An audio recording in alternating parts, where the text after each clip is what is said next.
बोलो जयकारा बोल मेरे श्री गुरु महाराज की जय।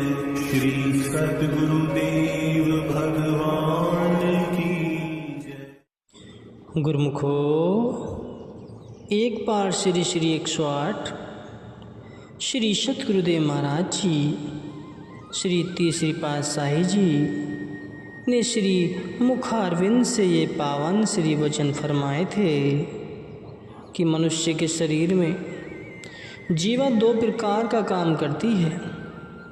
एक अंदर की बात को बाहर कहना, दूसरा बाहर के भोजन को अंदर ले जाना। ये दोनों काम जीवा इंद्रियों द्वारा ही होते हैं। कोई भी बात जब मुख से निकल गई, चाहे वह अच्छी है अथवा बुरी, दूसरे पर कैसा प्रभाव डालेगी यह कहने वाले व्यक्ति पर निर्भर नहीं, क्योंकि वह बात मुख के दुर्ग किले से तो बाहर हो गई है। इसी तरह खाने की कोई भी वस्तु जो कि एक बार पेट में चली गई तो वह गई सो गई। उसका जो भी अपना प्रभाव अच्छा अथवा बुरा होगा वह प्रत्येक स्थिति में पड़ेगा। इसलिए प्रत्येक मनुष्य को मुख से बात निकालते समय तथा कोई भी भोज्य पदार्थ खाते समय पहले ही उसके विषय में भली भांति सोच विचार कर लेना चाहिए।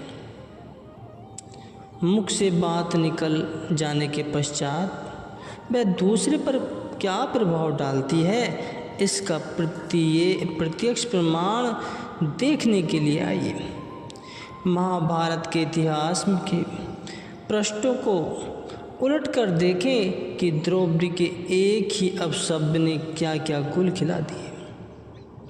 इस बात से भला कौन अनजान है, लेकिन हम अपने भाव की सिद्धि हेतु इस वार्ता को फिर से आपके सम्मुख रखते हैं। गुरुमुखो, सभी ध्यान से सुने। पांडवों ने इंद्रप्रस्थ में एक नया महल निर्मित करवाया, जिसका नाम रंग महल रखा गया था। मयादानव ने इसे ऐसे कलात्मक ढंग से बनाया था कि देखने वाले ठग से रह जाते थे। एक बार धर्मपुत्र युधिष्ठिर जी के निमंत्रण पर दुर्योधन, दुशासन आदि उस महल को देखने के लिए आए। भीमसेन ने उनको महल दिखा दिया और सब जगह दिखा रहे थे कि एक स्थान को जो कि दूर से सुंदर फर्श प्रतीत होता था, परंतु वास्तव में वह पानी का हौज व कुआं था। दुर्योधन ने फर्श जानकर उसमें चलने को पैर उठाया ही कि तत्क्षण उसका पांव रपट गया और वह पानी में गिर पड़ा, जिससे उसके कपड़े गीले हो गए। आगे चलकर एक समतल स्थान पर आए, परंतु अधिक रगड़ाई करने के कारण उसमें इतनी अधिक चमक प्रतीत होती थी कि दूर से देखने से यह ज्ञात होता कि यह पानी का हौज है। दुर्योधन जब इस स्थान से गुजरने लगा तो यहाँ उसने कपड़े समेटने शुरू कर दिए। कहा भी है कि दूध का जला छाक कर भी फूंक फूंक कर पीता है। भीमसेन जो कि उन्हें रंगमहल दिखा रहा था, दुर्योधन से कहने लगा, भाई साहब यहाँ तो पानी है, नहीं फिर तुम कपड़े क्यों समेट रहे हो? कि यहाँ तो पानी नहीं है, तुम कपड़े क्यों समेट रहे हो? यह कहकर वह थोड़ा सा मुस्कुरा दिया। उस समय द्रौपदी जो कि रंगमहल की छत पर ही खड़ी यह सबको तो देख रही थी। दुर्योधन पर व्यंग कसते हुए बोली,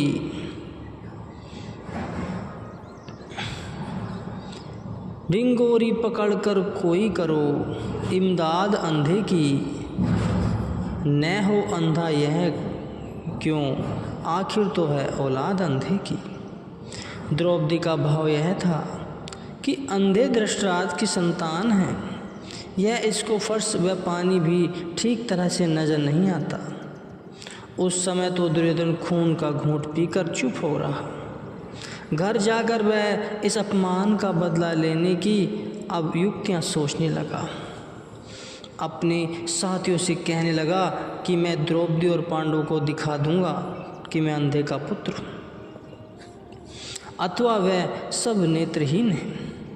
उनके सब सुख ऐश्वर्य के दिन मैं शीघ्र ही दुख में बदल दूंगा तथा अपने अपमान का बदला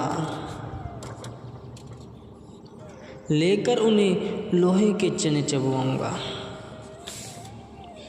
अंततः उसने अपनी मंत्रणा अनुसार युधिष्ठिर जी को जुआ खेलने के लिए उद्गत करा ही लिया, परंतु धर्मराज युधिष्ठिर जी इसके षड्यंत्र को समझ न सके तथा अंत में चारों भाई और राज्य तथा रानी द्रौपदी को भी दांव पर लगाकर हार गए।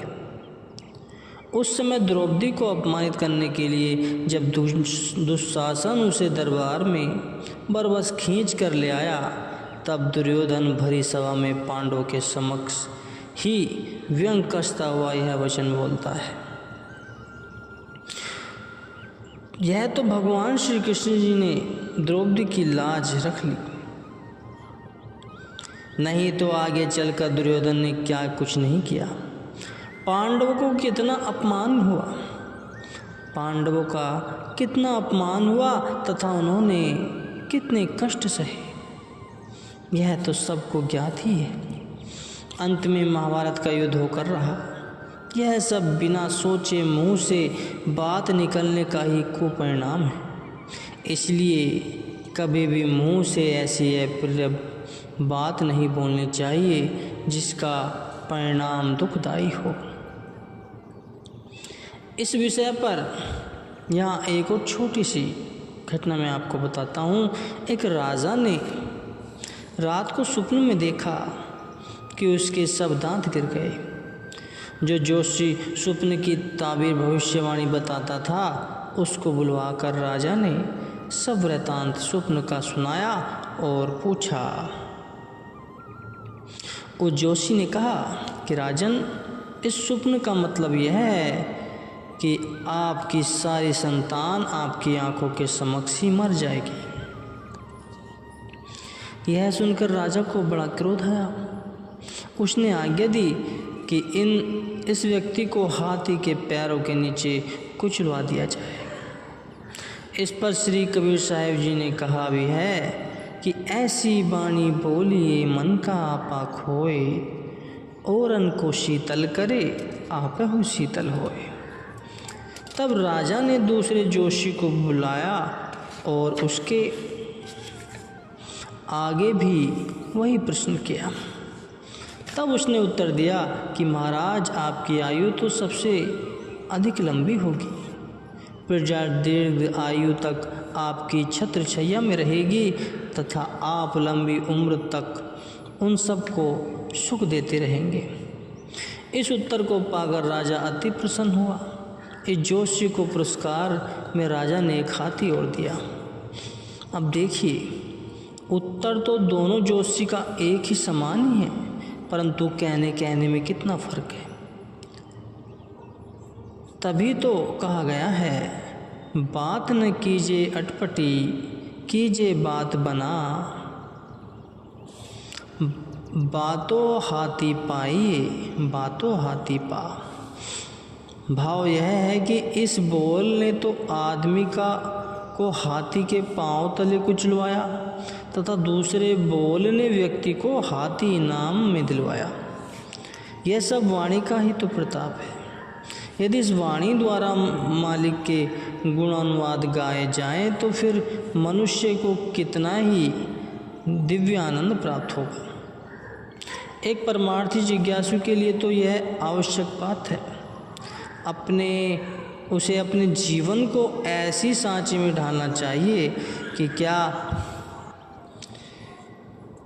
कि वह सबके साथ मीठे वचन बोले तथा कड़वे वचनों का परित्याग करे। इसलिए जीवा इंद्रिय व नियंत्रण रखना एक परमार्थी के जीवन का आवश्यक अंग है। एक सच्चे गुरुमुख के लिए तो यह सब कहा गया है, जो सोवे तो सुन्न में, जो जागे हरि नाम, जो बोले तो हरि कथा, भक्ति करे निष्काम। अर्थात वह यदि निद्रावस्था में हो तो सब भी उसके मन की तार अपने मालिक के चरणों में से बंधी हो तथा जागृत अवस्था में प्रभु नाम का स्मरण करे। यदि किसी के साथ बोले तो ईश्वर के गुणवाद करे। इससे जीवा व मन दोनों ही पवित्र होते हैं और ये निष्काम भक्ति के लक्षण हैं।